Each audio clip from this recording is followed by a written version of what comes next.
السلام علیکم۔ Daily golf Urdu میں خوش آمدید۔ متحدہ عرب امارات میں اسکولوں کے لیے 6 ماہی تعطیلات کا اعلان۔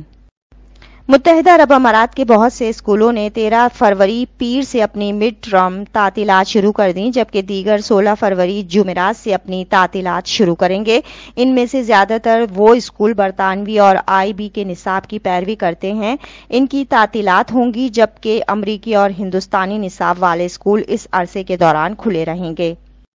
مجموعی طور پر طلبہ 13 سے 17 فروری تک 9 دن کی چھٹیوں سے لطف اندوز ہوں گے۔ 20 فروری سے پیشتر اسکولوں میں تعلیمی سرگرمیاں معمول پر آ جائیں گی۔ اس کے علاوہ متحدہ عرب امارات کے سرکاری اسکولوں میں بھی موجودہ تعلیمی سال کے دوران 2nd اور 3rd ٹرم میں 3 چھٹیاں ہوں گی۔ دریں اثنا بین الاقوامی نصاب والے اسکولوں کے لیے موسم بہار کی تعطیلات 2 ہفتوں تک یعنی 27 مارچ سے 7 اپریل پر محیط ہوں گی۔ اب تک کے لیے اتنا ہی۔ اگلے بلیٹن تک کے لیے خدا حافظ۔